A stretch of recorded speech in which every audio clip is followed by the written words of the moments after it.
I hate restaurants. Giving what you like. It's about what they like. There's not a lack of chefs or cooks. There's a lack of respect. This is controversial, but like cycle of abuse, it works. If somebody needs help, you help. Turn and look at him and I deck him right in the side of the face. And we've been friends ever since. No, it's not that I want to have a substance problem or anything like that. There's a video of me snorting a line of Parmesan cheese. Yeah, you didn't even cut it up very well. No, I didn't. And this really set the tone for the rest of my life. More sausage is safer than open muffles. We want you to have a wonderful experience. We want you to come back. And if you're sick or if you die, you ain't coming back.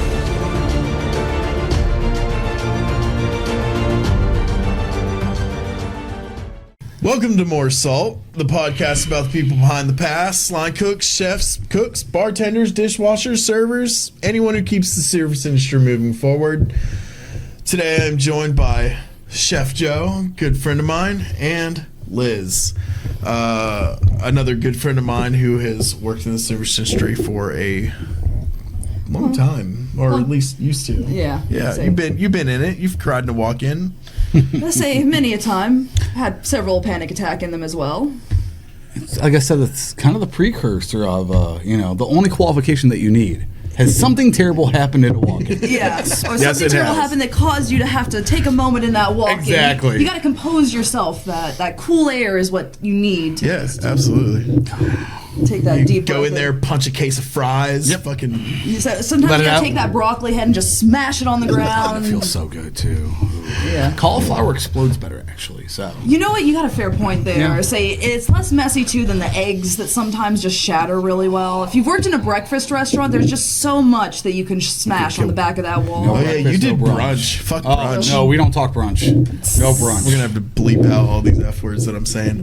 Brunch. Well, yeah, you brought up Tell us brunch. What do you think is about gonna happen? Brunch? Oh man, working in the breakfast restaurant was actually probably the worst restaurant I ever worked in. Mostly though because the woman who owned that restaurant was the absolute worst. She had no standards whatsoever for food safety or anything like that. Now, the rest of the people in that kitchen were amazing. They did.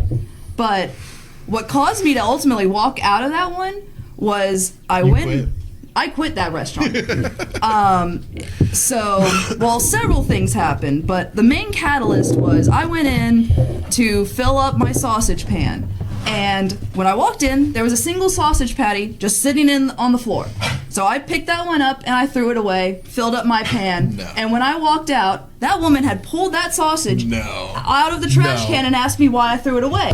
You're and out I of your told her, fucking mind. not 100%. This is a real 100% story I'm telling you right now. She held it up and asked me why I threw it away. And I told her, well, it was on the walk-in floor. I watch as she runs it underwater, throws it in my pans there, it's still good. In disbelief, I'm just staring at her. I walk back to my station, grab the entire chunk that thing was touching, and throw it all in the trash. And I put my pan back, and I'm just standing in disbelief and cannot believe it. And everyone's looking at me and is like, why did you do that? I was like, because she took the sausage that I threw away that was on the walk-in floor and put it back in my pan. And I was like, oh, that makes sense. And then another chef told me that there was one time they were opening a bag of cheese and it ripped open and a bunch of cheese fell on the floor, and as they were sweeping it up, she told them to take that swept up cheese and reuse it. Absolutely fucking. So you remember that precursor that we said about restaurant owners? Case in point is right here. Yeah. Now, this woman did several other things. Back when I started as a dishwasher and prep. This worked great for me because at the time I had just had my gallbladder removed, was still adjusting to how my body was not quite settled. So at the time, she wasn't paying a lot of attention to me because I was a dishwasher. She didn't need to pay attention to me. So if I needed to take bathroom breaks, it was very easy. Yeah. When she noticed I was a hard worker, she moved me to the line. And I had already worked on the line before, so I was killing it. But obviously, I still needed to take a lot of bathroom breaks.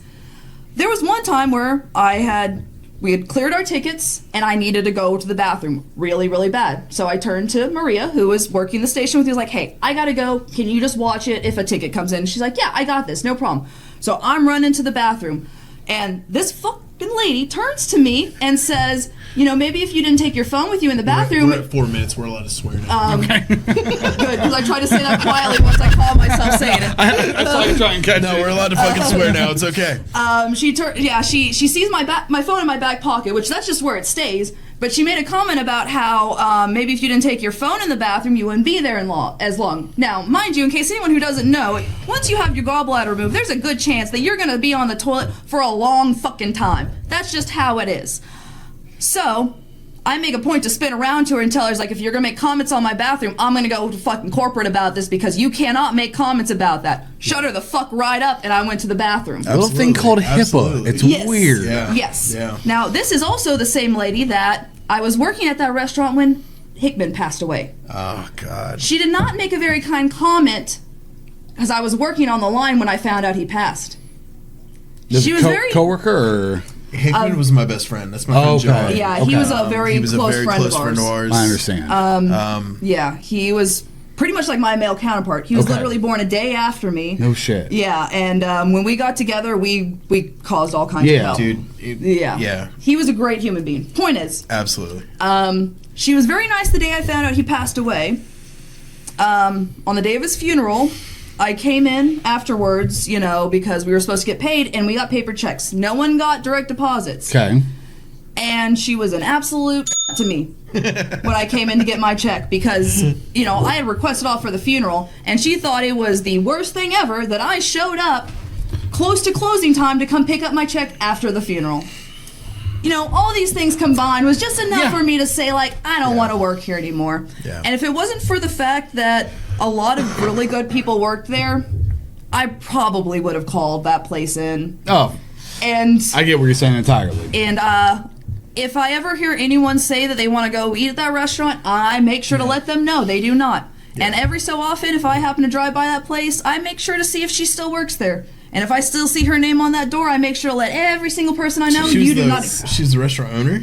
Well, I think she was the proprietor or whatever Okay. fancy name they give it. Like the Heard. yeah. Okay.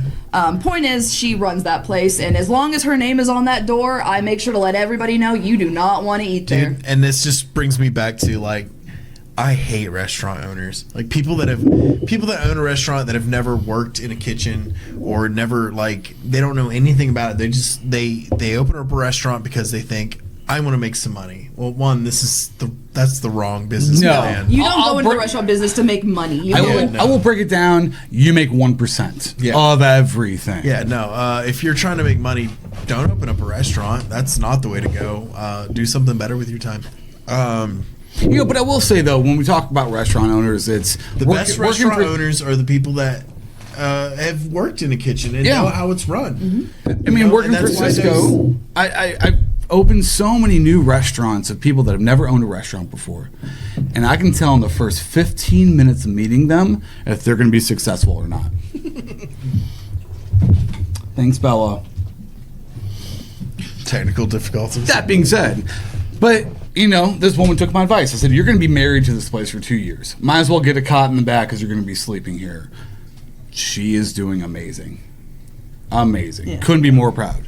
Now, there's others out there, they're like, I make really good lasagna. I'm going to open up a restaurant. No. Those are the ones that fail. Yeah. I mean, you really do have to put in the time, put in the effort. You have to work every single job. You can't tell someone to do something that you haven't done yourself before. Yeah. So, and it sucks that it is that split, but it's a split of 20% that are good. Yeah.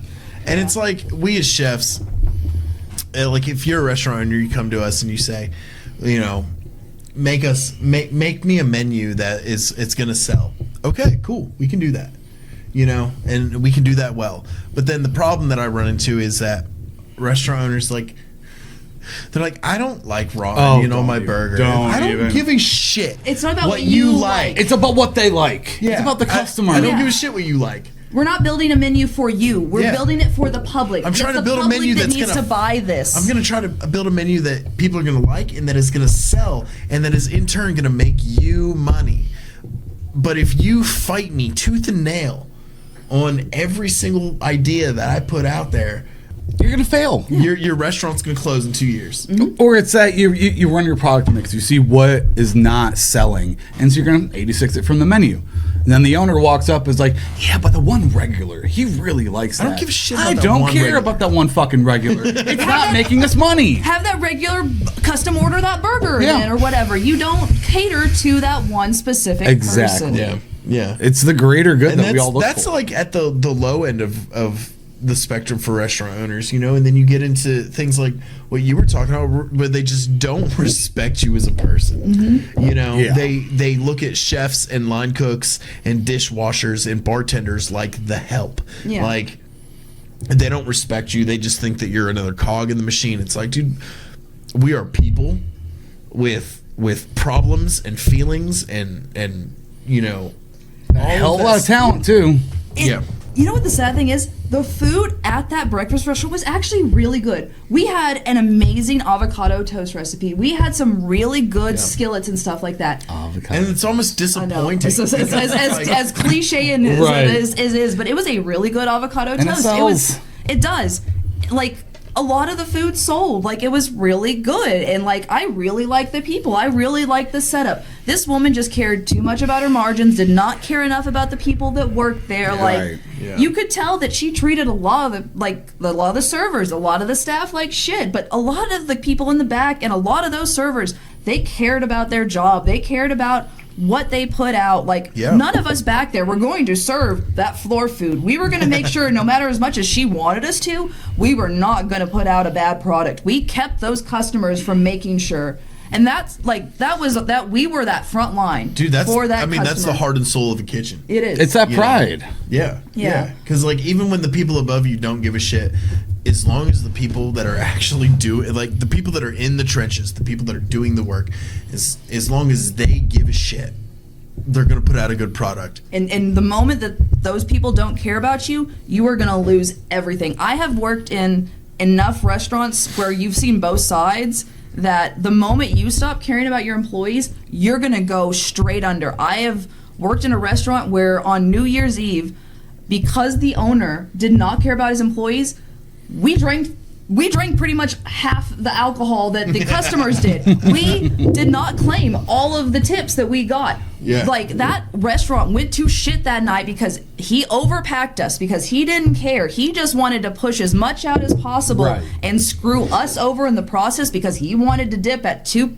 a.m. and let us clean up everything when he packed that restaurant over capacity. 'Cause it's not his and what problem. do you know? 2 days later, he had to shutter those doors Yeah. because he couldn't clean up the mess that he created in one night from not caring. And it's so funny because I read an article where they talk about how there's not a lack of chefs or cooks. There's a lack of respect for chefs and cooks right now.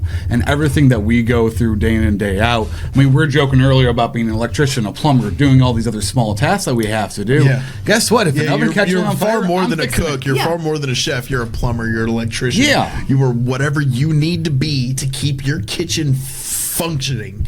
You know? Your burners go out. You're the one who's fixing Yeah. it to get that, to make sure that you can Because keep you don't your have Exactly. alarm time. going. I don't have time to wait on a fucking handyman. You know, I have time to wait on maintenance to come around and fix my shit. Like, I need this now. Yeah.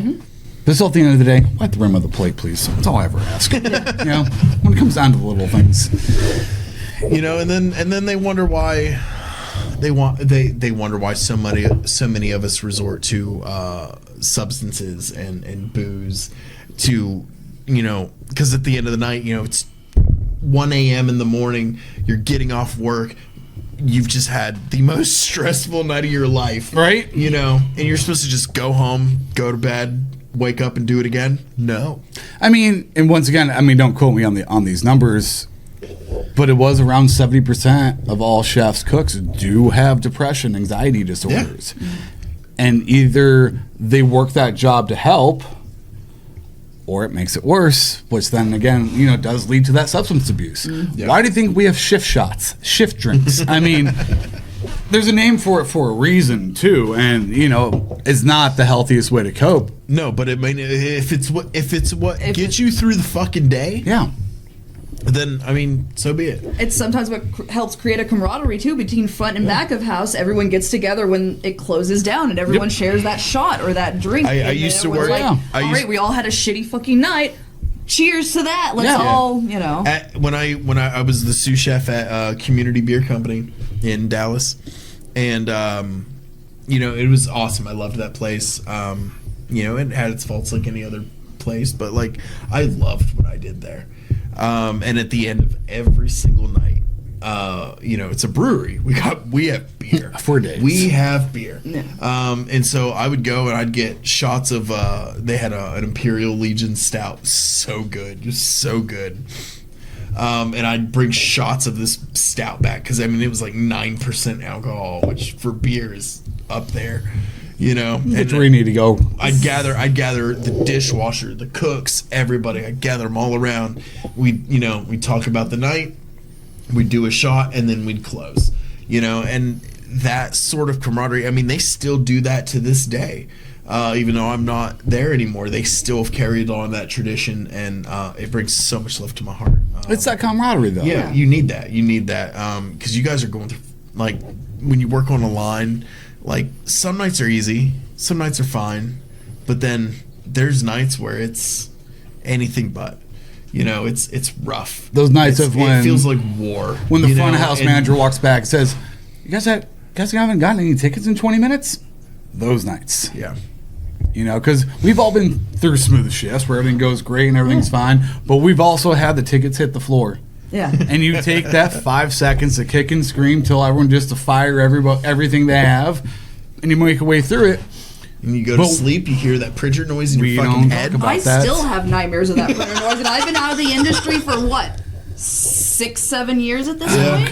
Yeah. It still hits you? It still hits Oh, me. jeez, I'm sorry. Yeah. It doesn't go away, does it? I've It doesn't, talked and about I don't, before. I don't know if it'll ever go away, and maybe that's why I still have that little ding in my dreams of maybe wanting to go back. Maybe it's both a nightmare and a dream. I mean, every few years, I hit you up and I say, hey, like, well, and see, I think that's come work for me. Well, we were talking about the good and the bad managers. Maybe that's the thing. It's like it's not that I don't want to go back to the industry. I would love to go back if I had a good manager, if I had a good restaurant to go to, someplace that I know support system, somewhere that's going to treat you right. And exactly. Someplace that I know I'm not going to hate. Yeah. We talk about, that you do run into the substance issues, the depression, all the other stuff that comes with the restaurant and the kitchen industry, And it's not to say that I don't want to run into all that stuff, it's not that I want to have a substance problem or anything Right. like that. I don't think we want to. But, if you have a good support system, if you have the good people around you, you're less likely to go into that. Or you might enjoy it in small doses in a good environment with the people you enjoy being around. Like, there's the good parts of it that want to bring you back. And that's what every so often I think about. And I'm like, if I'm around people I enjoy and, like, good people who enjoy what they do, who love what they do, I would love to go back to that. Because I do love and enjoy cooking. There's nothing else like it. There's the rush of being on that line, and there's that joy and that complete feeling of getting done with all those tickets, of knocking everything out, and you've just thrown everything up there. And you're like, there's a sense we're of done. accomplishment We and have satisfaction. Yes. And feeling like you have achieved something. Yes. And every night that you go through like that, like, and you work side by side with these people, like, you feel like you've done something together. You have made it through another battle. I've used the analogy for years that working in the professional kitchen is like working on a pirate ship back in the day. Like, you just got a bunch of these ragtag group of hoodlums and addicts and criminals and people who didn't know what they were going to do with their life. I was one of those people. Same. And you put them together in this scenario, and suddenly, like, great things can happen. And it's fucking magical. The question I posed to you guys, and I heard this from one of my accounts, and he was talking about, he said it's about mid-60s. He was talking about how his generation needs to die off. Because cooks and chefs like us, if we're the ones that were in control, the change of environment would be completely different. Yeah. Because we have been through the abuse. We have seen it. We've had plates thrown against the wall. We've been yelled at.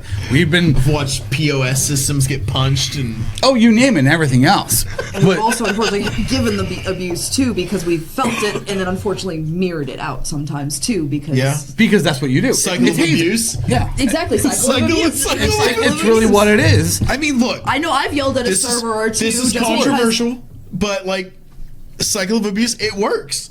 And if it works, keep doing it. But do you think that cycle will ever break?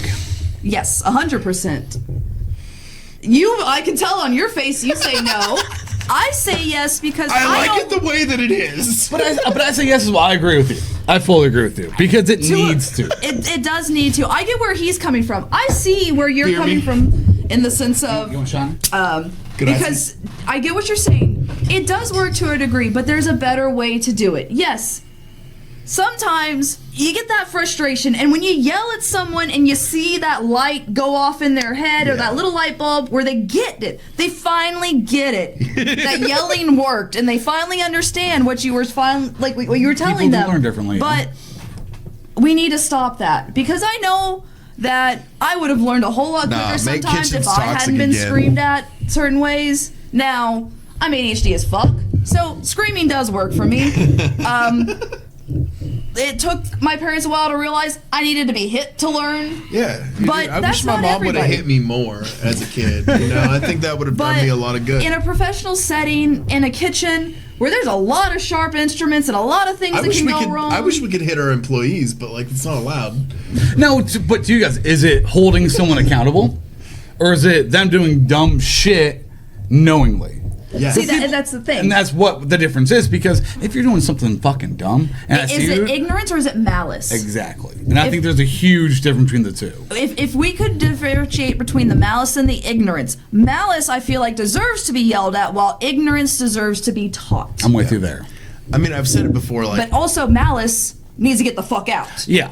If it's malice, we don't need them. No. I've said it before. Like, if you can't, like, I just need you to do your job. And if for some reason you can't do your job, if there's something that's preventing you from doing your job, then come to me as your chef and tell me, and I will do my absolute best to help you figure out how to do your fucking job. Holy shit, communication. You know, that's Weird. all it takes. Like, just come tell me. Just come fucking tell me. But if I catch you doing some dumb shit, I'm gonna fucking, you know. And if you I'm undercook chicken light twice, you I'm up letting you for go, it. yeah. I'm gonna light you up for it. You know, and that goes for people that I, you know, just happen to work under me, and even my friends. You know, I've had friends that have worked for me. You know, where, you know, they do doing some dumb shit, and I'm like, I love you, like as a person, I love you, but do you fucking see what you're doing right now? Oh, yeah. Like, come on, man. You know. I think the laziness gets to me more than anything too. I had a buddy who he was trying to fill up a squeezed bottle of buffalo sauce. The buffalo sauce was cold, and if you know anything about buffalo sauce, you know it's emulsified with butter. Yes. So when it's cold, it's thick as Viscous. fuck. Yes, it's very thick. And he's trying to like pour it from a fucking can, bro, into the bottle, and I'm like, Was he at least using like the wide mouth, or did he? no, Of course not. And I'm like, what are you doing? You know, and I went out, I was like, okay, I'm gonna handle this. I'm gonna handle this nicely, right? And so I said, hey, why don't you get it a disher, a scoop, and just scoop the shit out of the bottle. It's gonna be faster. It's gonna cause less mess. Trust me, it's gonna be better. This individual walks back. He's gonna hate that I tell this story because he's gonna see this. Learning moment. Holds good remembrance. We've talked about it. He knows. It's a funny story. He walks back to the dish pit to find a fucking disher. There's one. It's dirty. It's sitting in the dish pit, right?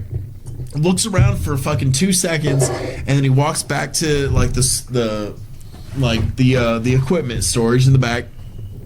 looks for a disher, doesn't see one, goes back to his spot and continues to try and pour the buffalo sauce from the So he didn't take the 30 seconds to clean it? into the bottle. And I don't know why, but it rubbed me the wrong way. I mean- and I went back to the dish pit. I grabbed that dirty scooper that dirty disher that I saw, and I washed it off real quick. I sanitized it. I went back over to his station. I sat it down on the counter, and I said, "If you don't see one, wash one."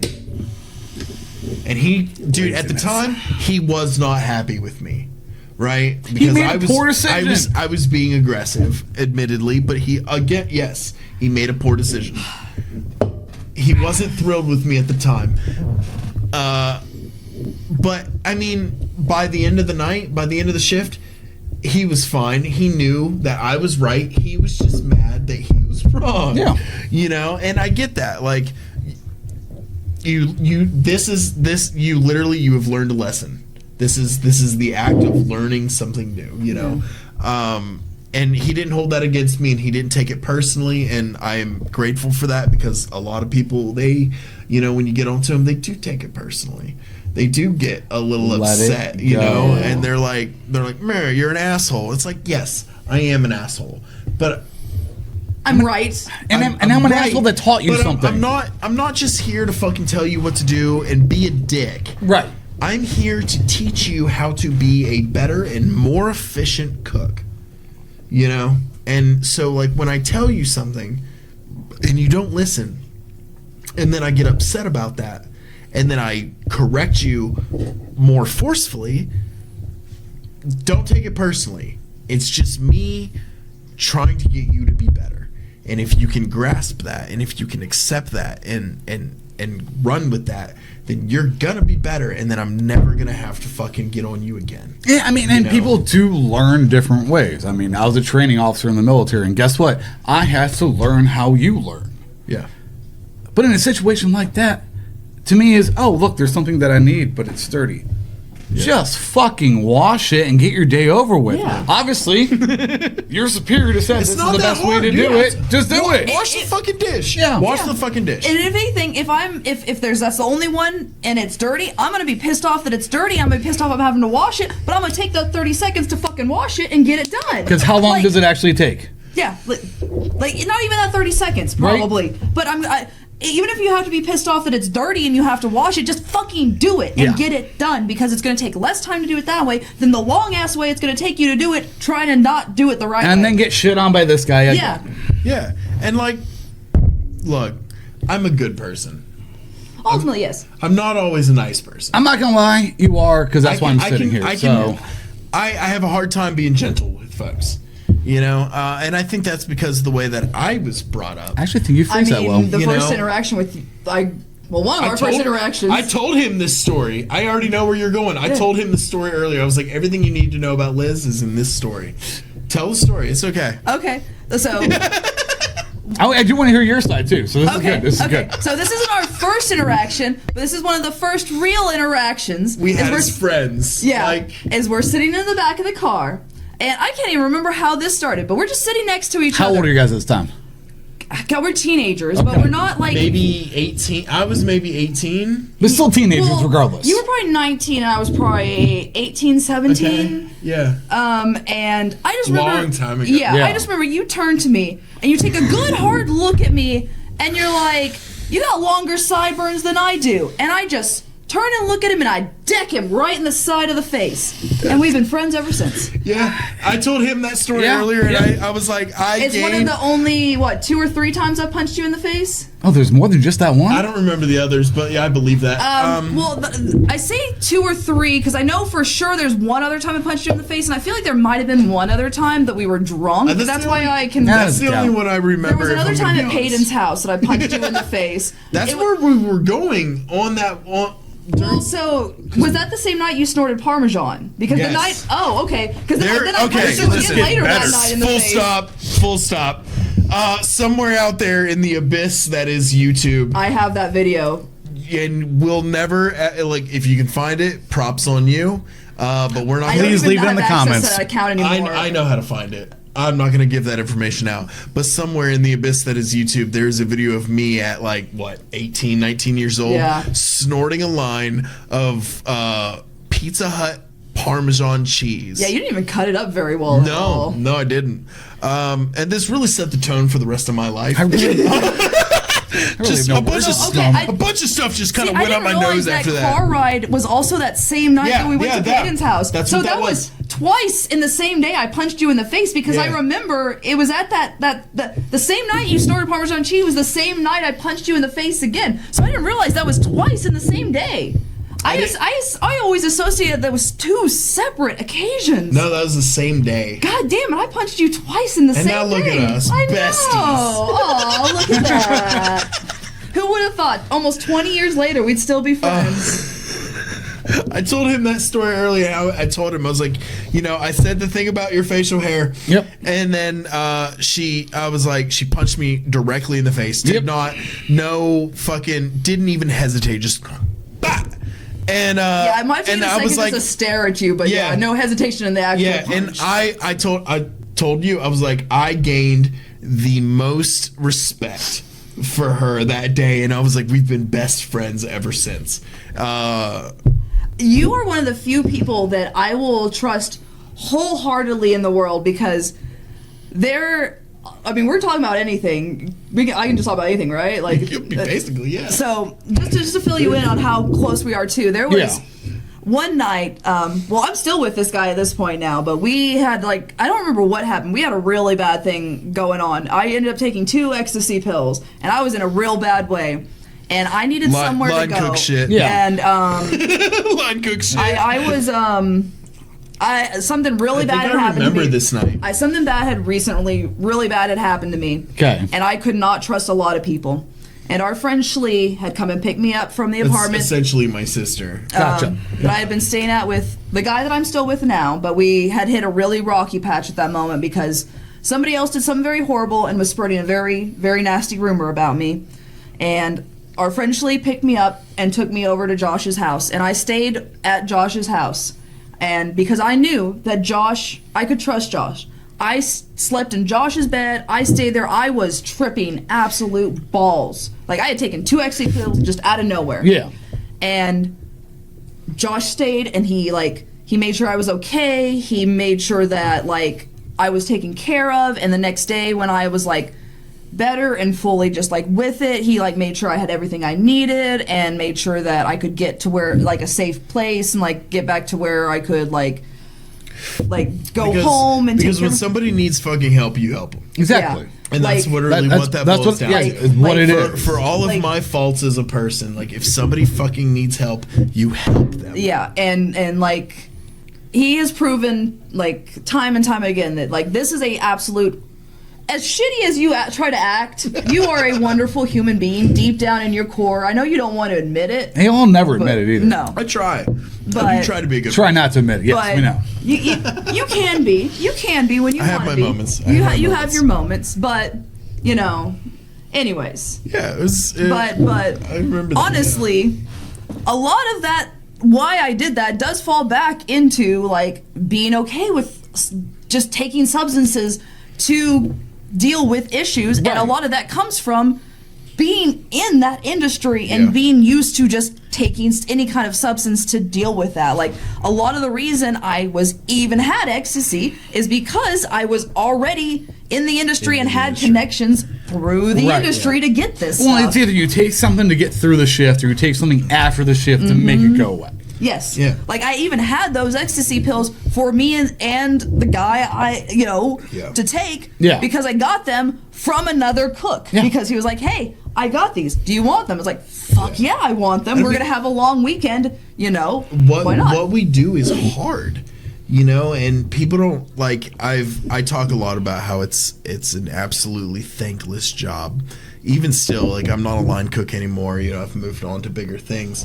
But even still, it is an absolutely thankless job. Yeah. And so, there's gonna be nights where it's just been so fucking rough, and you've just had it up to fucking here, and you just need something, anything that's gonna fucking take your mind off of it just for a few hours. Get the edge away. And a lot of us, good, bad, or indifferent, a lot of us turn to substances, you know, and I'm not saying that it's good, and, you know, I wish that more people appreciated sobriety a little bit more, you know, because a lot of people don't come back from that, you know, and that's a conversation for another day.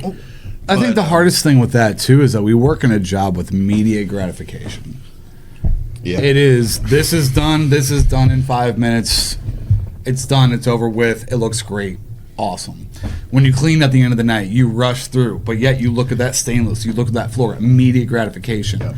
Your mind is wandering so bad that that's the same what you want. You want that immediate gratification to feel better. What's the worst shift you ever had? God, See, that's- I know Oh, mine man. right off the bat. I know What's mine. yours?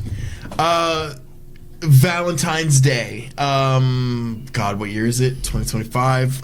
Probably 3 years ago. We had a huge snowstorm. That ice storm? It was, dude. I mean, it. That shut. We're in Texas. It snowed a lot for Texas. Oh, yeah. Several feet. Like you couldn't drive on the highways. Yeah, but that It was- shut my restaurant down, so It we was. didn't have a bad shift. It was probably 3 or 4 years ago. Okay. I can't remember the exact year. But I was working at a hotel here in town. I got you. Yeah. At the time, and I remember like that day, there was a few of us on the line. Everyone knew the weather was getting bad, but it hadn't gotten terrible yet, right? So everybody was kind of still milling their way around. It's Valentine's Day, so everyone's kind of expecting certain restaurants to be packed. Ours, we were expecting that, and that is what happened. Yeah, because they take the elevator down. They're not driving anywhere. Apparently, well, I mean, our restaurant, even though it was in a hotel, it was still open to the public, and people would come from all over the city to eat there. My kitchen manager at the time, I was a line cook. You know, I had not achieved what I have now. I was still just a line cook. My buddy Miller Montgomery. Okay. Yeah. You know Yep. him. I would love to have him on sometime. That'd be fun. I love him. That'd be fun. He was working with me at this hotel. He had to go pick up his kids earlier in the day so he could get them home. So he left. We're like, yeah, dude, go. Your kids, absolutely. Family first. So he leaves. He goes, gets his kids. He's supposed to come back. But in the time that he's gone, the weather got so bad that he was not able to return. So at this point now, it's just me and my kitchen manager, Kyra, on the line. And apparently even the threat of ice and snow and, you know, potential death does not stop Texans from going out for a fucking steak and some wine. Quick interjection on that. Valentine's Day. From Chicago, that was probably the worst 3 snowstorms I've ever driven in my life. Snowstorms So- in Chicago are normal. Right, but down here. Snowstorms in fucking North Texas are not. So I'm not trying to undermine what you're saying. It was fucking terrible out. See, but the thing is, with Texans, we're not used to it, and because we're not used to it, these idiots will get on the road and drive at their 70 to 80 miles per hour In their normal pickup speed. trucks with Yes, yeah. and then crash into everything and be like, I don't know what happened. I didn't know it at the time, but apparently as the weather got worse, every other restaurant, and I mean every other restaurant in this city shut down. Yep. This guy. Except for us. Okay? We were the only restaurant that was still open. Safety hazard. And my kitchen manager, for all of her faults, bless her fucking heart, she had somebody put signs on the doors that said, due to inclement weather, we will be closing early, which is the right thing to do. Yeah, absolutely. You know, Yeah. like it was getting rough outside. I don't know if y'all remember that. Oh, shit. I do. That's when we had like the rolling blackouts Yeah. and all of that stuff. Hour on, We hour were off. holed up at the house at that point. It was rough. The Texas power grid was not fucking prepared for that. No. That's a whole nother story. That is a whole other story. But so we put up these signs, and then I think his name was Jeff. He was the GM of the hotel. This fucking tall, big bird looking motherfucker. He come down and he saw the signs on the door, and he said, "You can't do that." Fucking excuse me? And we're like, "What do you mean?" He's like, "Well, we have to stay open." And my kitchen manager, she's like, no. She's like, dude, the weather is getting so bad that people don't know if they're going to be able to get home. And he goes, well, we have rooms open at the hotel. They can just stay here. And she's like, absolutely not. These people have families and pets and children and lives that they have to go take care of. They're not going to stay here in a hotel just so that they can fucking work in a restaurant. And he said, oh, God. Oh, no. He said, well, is it a dedication issue? Fuck your Are you dedication. fucking kidding me? And I watched, dude, Kyra was like this, like, 5'6" woman, you know, just not the most intimidating person in the world, but like she had an air. She was a chef. She had the air of a chef. Yes. You know, and I respected her a lot, you know, even though she and I butted heads a few times, but I respected her a lot. And I watched fire fucking spout from behind this woman's eyes. Yeah, it was and sick. she said, do not question the dedication of my staff. And he just kind of looked at her and she's like, no, I am shutting this restaurant down. And he just kind of walked off. Good on her.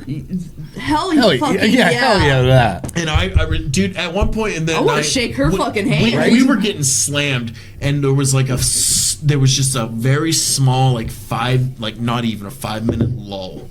And she looked at me and she goes, go into that walk-in, take a beer, and shotgun it, and come back. And I said, yes, chef. And I went into that walk-in, I cracked open a crackberry, which love those fucking things. And I chugged that fucking beer in that walk-in. I came back to the line, I did my job to the best of my ability. We were fucked. It was the worst. We made it through that night. You know, whatever. We had the whole rolling blackouts thing. 2 weeks later, she got fired for that incident. Really? Because of I don't know what the official reason was. Whatever it may be. I know that's what she got fired for, right? Yeah, they wouldn't officially admit that was the reason, but And, you know and then that was that's the reason. actually the story of how I met Anthony, who was our Current job. Yeah. Yeah. And I mean, they moved him over. They didn't really give him much of a choice, if I'm being honest. Yeah. He'll tell that story someday. But they moved him over, and he and I became fast friends, and that's how I met him. And that's my current executive chef, longtime friend of mine. Now we've done competition. We went to the World Food Championships together. Like, we have an awesome chemistry together. But that's the story of how I met Anthony. But like, I will never ever forget just the that amount moment, of though. respect that I gained for that woman when I watched her fucking buck up to a dude who's like 3 feet taller than her and just be like, no, I'm Like I saying, said, good on her. I love my people and I'm sending them home to Yeah. safety. Fuck That's- you. You know, That's beautiful. That is Yeah. that is amazing. yeah. That's So shout out to Kyra if you ever see this. I don't even know you. Love you, girl. Right? I mean, shit. I would She- buy she- you a beer if I ever She met you. had her fucking moments, man. Like, and that was definitely one of them, you know. And I was like, dude, that's the kind of chef that I want to be. Yeah. What's your fucking worst day? Mine was actually kind of more recent, but yours was real deep. Mine was actually just kind of straight work environment. So, still working at Cisco, so I'm working 60 hours a week doing, the white collar job. And I would, I guess, moonlight either on a food truck, someone's restaurant to kind of help out. Well, it was my first night working at one of my buddy's restaurants.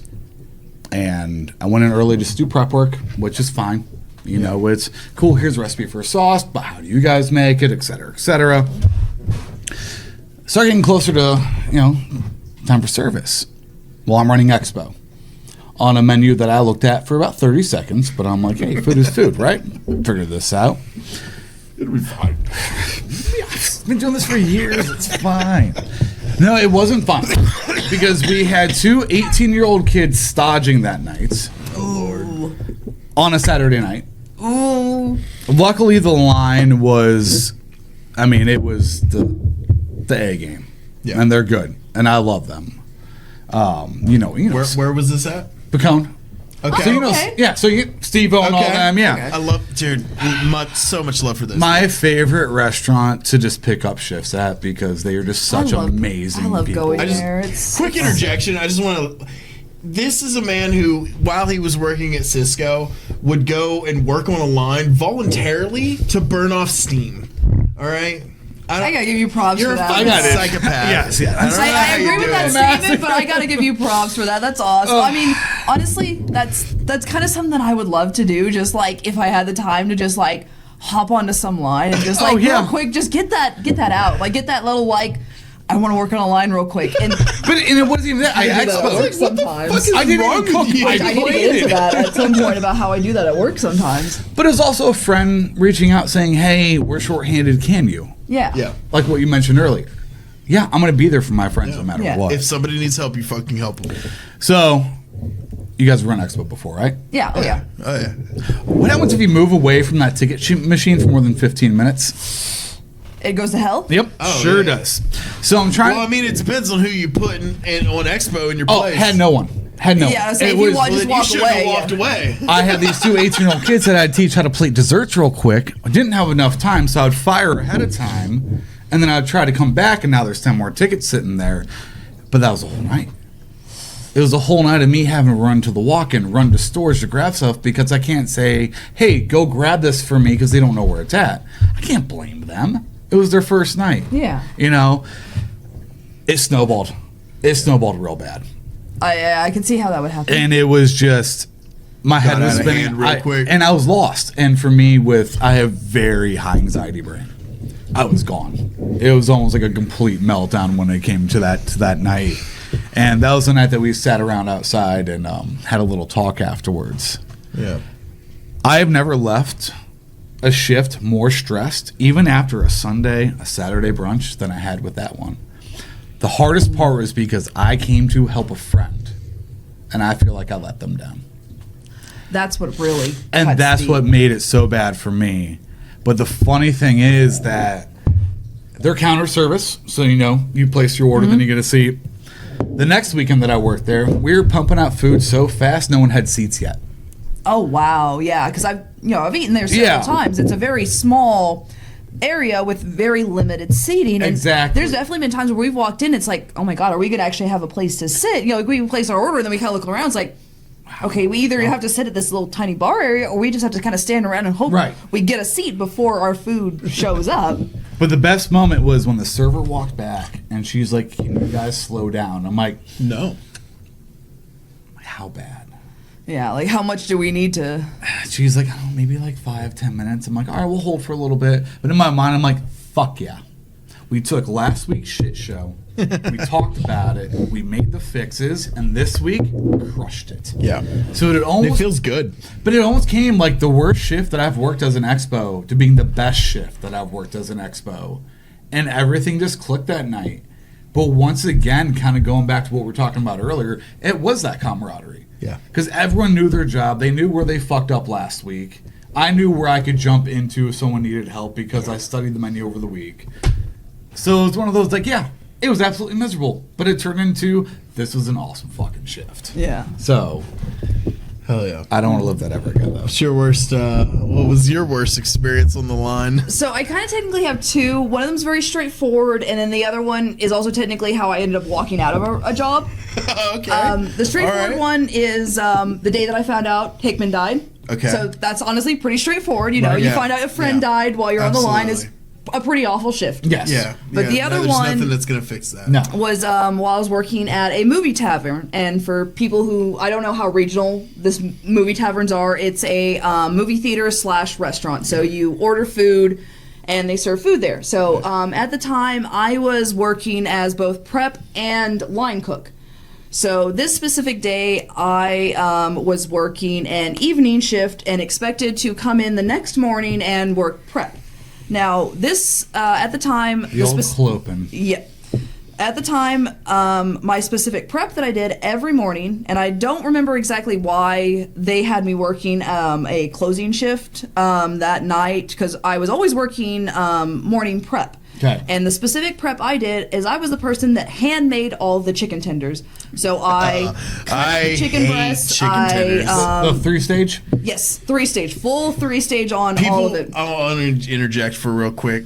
People always ask that. You know, what's the most common question you get asked as a chef? What's your favorite thing to make? That would be And that's a cook's question. That's not a and chef's question. I always give them the same I always give them the same answer. Like, I don't have a favorite thing to cook, but I have a least favorite thing to cook. And guess what it fucking is? 3-staging anything? Fucking chicken tenders. I hate chicken tenders. They're messy. They're shitty. See, I hate chicken tenders. here's the thing. Continue. I didn't mind doing this because it was literally pretty much my entire job there was because they made so much of this. Oh, I believe it. It's all I did. So I literally did pretty much an entire 8-hour shift just doing nothing but chicken tenders. I think obviously I had to do something else, but it's been so long since I've done this. This is pretty much all I remember doing most of my shift was making chicken tenders. So I spent most of my time breading, working at the fryer to par fry them and all this stuff. I had my own little my Bluetooth speaker. I was jamming. I did. Hell yeah. I had my own little thing going on. So this specific day, I worked the evening shift, and for some reason they were running a really late showing. I can't remember what movie came out, but it was something that they were running a really late shift or a really late showing. So we had the kitchen open late. Now, normally when we have a late movie, though, we cut off the kitchen at 12 and let everybody go. Now, for some reason this night, they decided that even though the kitchen was closed, they weren't letting people order any more food, they were not letting the kitchen leave. And I knew I needed to be back at 8 a.m. to start prepping all of this stuff, and they were not letting anybody leave. And at some point, I remember going up to the GM. So I can summarize real quick. No more food's being ordered. No more food's being ordered. Nothing is being done. Kitchen's clean. But you guys had to stay. Yes, they were keeping everybody in the kitchen there for some reason. And no one could get a straight answer on this. Of course not. And they obviously were not letting the kitchen also leave the kitchen for years. Nobody could go out to take a smoke break or do anything. That's ridiculous. We had to stay in the kitchen. And it got to a point where it's 12:15, 12:30, and I was literally the only person there that had to be back in the morning. And I'm like, guys, can I leave? Because I have to be back. All of these other people in the kitchen are night shift people, or at least people who won't have to be back until the afternoon. And they're like, no, everybody has to stay, but they will not give us an idea of why. And finally it got to the point where I was like, all right, fuck it, I'm walking out. And I just fucking left. And here's the thing, because it was some kind of big movie, at this point it's been so long, I can't remember the movie, I can't remember what the fuck was happening, but it was super busy. And we had been packed, we had been slammed, we had been sending out all of the party trays, everything, we had been wiped out. So we were all just done. And normally, when we have a late movie, they cut off the kitchen at 10 p.m. But for some reason, they waited till 11:30, 12 o'clock that night. Okay.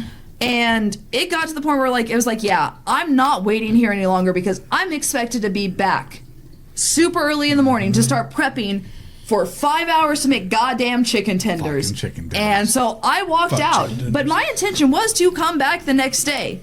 So I left. Nobody called me. Nobody said anything to me, after I left. Yeah. And I'm sure the entire kitchen noticed I was the only person that left. Well, there's no rhyme or reason to the situation. Exactly. That was my whole process. And the fact that no one would tell the entire kitchen why we were being forced to stay was just causing the entire point of contention. So the next morning, I wake up. My alarm goes off. I'm sitting there being like, this all is entirely too much bullshit. When I started at that job, I actually started as a food runner. Okay. Worked my way up to server. And when I started as server too, they fucking screwed me. I started there, just to show you how long ago that this was I worked there, I started as a server when the first How to Train Your Dragon movie came out. The very first serving shift I had was the first time that How to Train Your Dragon came out into theaters, and I made fucking bang. I was way to show your age on that one, but yeah. I was the only server working that theater. Somehow, I don't know what happened. There was something wrong, but I made fucking bank that day. Hell yeah. And then I worked my way into the kitchen because I had kitchen experience. So they're like, oh, well, let's put you in here. And then worked my way through that to prep and everything. Everything's a And stepping stone. Anyways, point is, after that night, I woke up and I was like, this isn't worth it.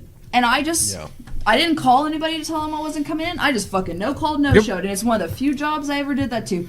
Nobody ever called me to ask me anything. No one reached out. No one said shit to you. Nobody reached out. It was a few days later that I decided to finally go in and talk to them and be like, hey, so obviously I've quit. What do I need to do about getting my last paycheck? What do I need to do about, this and that? And they're like, oh, yeah, no, since you're on direct deposit, your last paycheck will be, deposited. The kitchen manager had an exit interview with me. He asked, why I walked out, all this and that. And I explained, all this and that. At one point while I was working in that kitchen, too, I had a really bad fall, twisted my ankle. Looked like I was smuggling a softball in my ankle. Had to be in an immobility boot. But were you wearing non-slips? Yes. Then you're good. Yeah, then you're covered. Well, so here's the thing. While I was in that immobility boot, I couldn't work in the kitchen because it was a hazard. So they put me in the ticket booth. But the GM kept trying to be like, hey, you can food run in that, right? And I'm like, sure, I can hobble fucking around while carrying a tray. While someone's trying to watch a movie. Yeah, that sounds great. Let's do that. Eventually, they decided that still wasn't a good idea, so they just left me in the ticket booth because it's the only place that I can be, immobile. Right. But even then, they still didn't like the idea that I needed to sit down. A culmination of things is finally why I decided to walk out, but... Oh, gosh.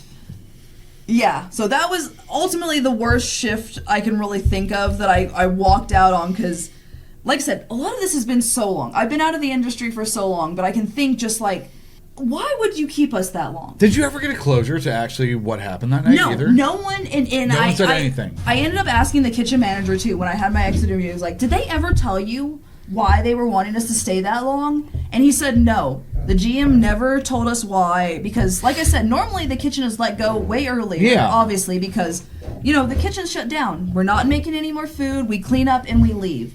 But for some reason that night, the GM was just like, the kitchen has to stay. And I don't know if he was on some kind of weird power trip and thought because, everybody else had to stay late, that he wanted to make the kitchen stay late as too. Because what if something happens?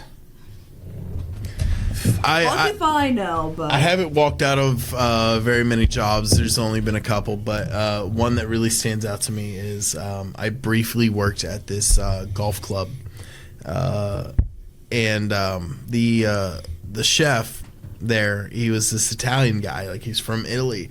And so when I got hired there and they told me this, I was like, oh man, I don't know why, I just kind of assumed, I was like, man, I bet this dude's food is great, Italian, like real traditional Italian food. And boy, was I disappointed.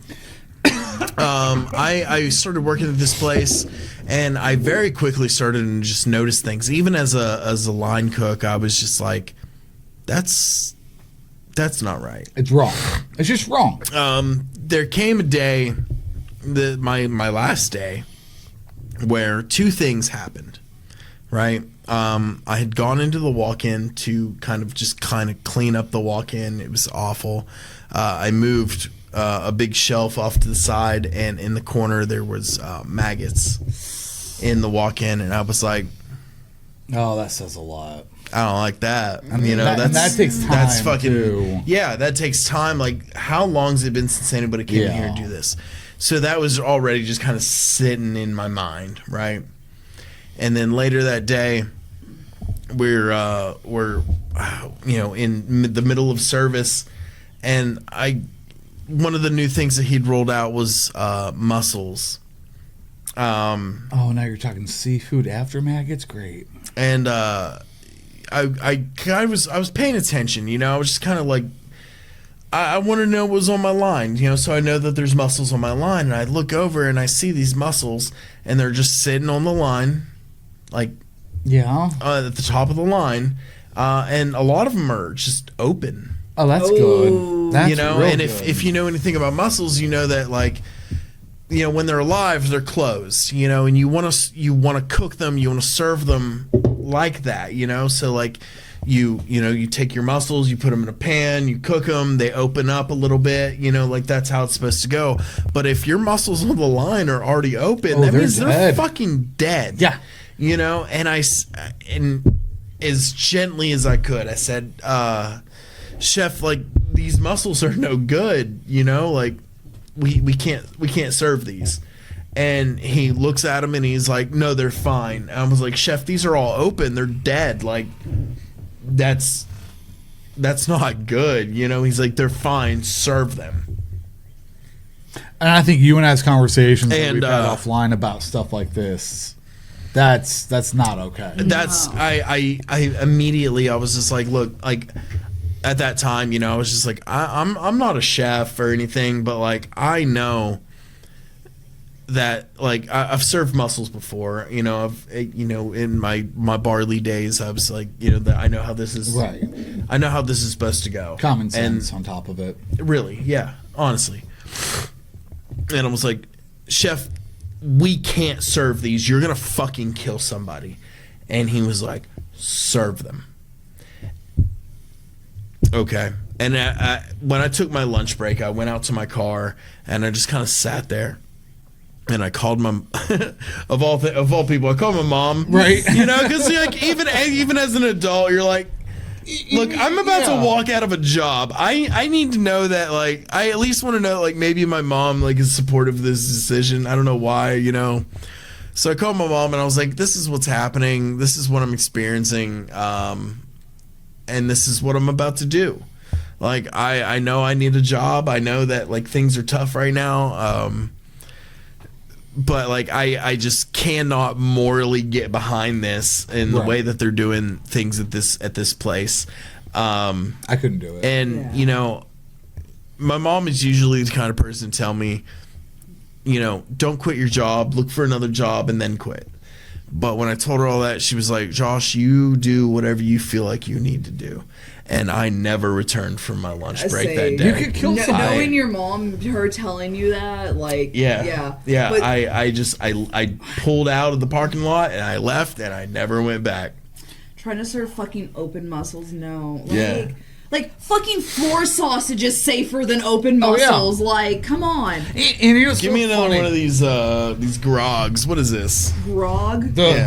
What are they, Australian New All right, Zealand? shout out to Cold Ones, Chad and Max. Tell me about the grog. They're Let's not talk paying- about the grog. They're not paying us, by the way. Yeah, No, this is not, if this Grog- is not endorsed by Cold Ones. Grog, if you would like to sponsor more salt, we're here for you because this shit is fucking delicious. It's so good. Say Grog. This is so good. this is the American version of Grog. Thank you for bringing this to America. Cold Ones. Go check them out on YouTube. They make a lot of funny shit. They do a lot of drinking things. No endorsement here. We just like the product. Yeah, just say, tastes I'm good a is big all that it is. Me and my significant other watch a lot of Cold Ones and picked up a case of Grog. I'm gonna have to check Get them it out. where you can. And I Here am in the too. U.S., they come in grape and peach. Dude, these are fucking delicious. Yes. I love these.